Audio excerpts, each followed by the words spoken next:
Hey friends, welcome back to the channel. My name's Kirk, and today's video, well, this one's going to be tough. I want to talk to you about something that hits a lot of us right where we live and where we failed. I'm talking about divorce, marriage, remarriage, and the hard words Jesus said about all of it.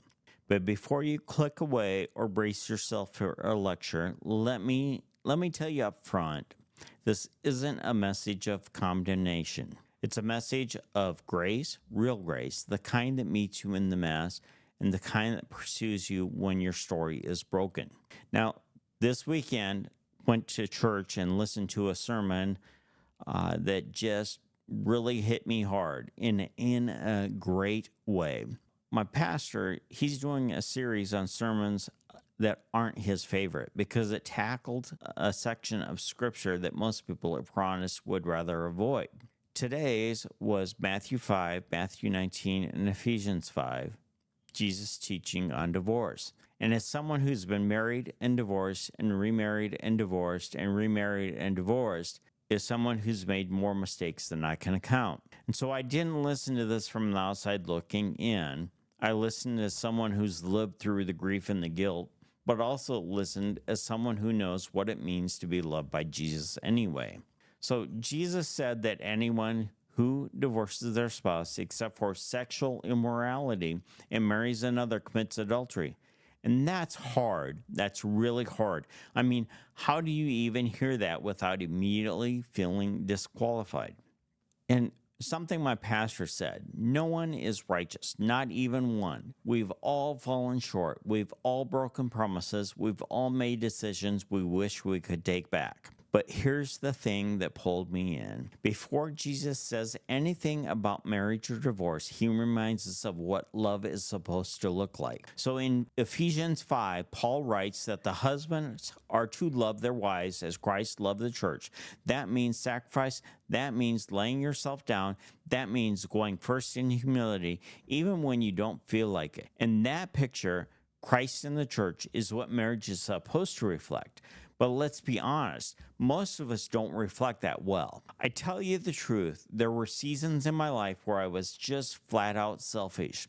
I wanted what I wanted. I ignored the warning signs. And when things didn't work out, I blamed circumstances or the other person or anything but me. But looking back, what I needed most was a soft heart, a heart to open to the Spirit, because the truth is, it's not just divorce that comes from a hard heart.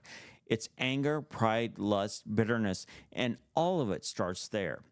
Jesus said Moses allowed divorce because our hearts were hard, and man, do I get that now. But you know what else the pastor said? He said, you haven't outpaced grace. And that hit me because when we bring our brokenness to Jesus, when we stop hiding it, when we stop pretending, stop earning, he doesn't throw us out.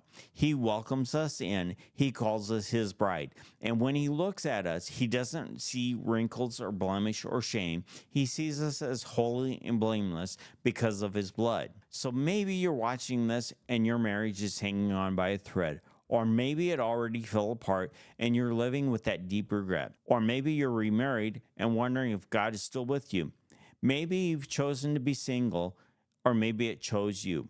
Wherever you are, don't think for a second that God is done with your story.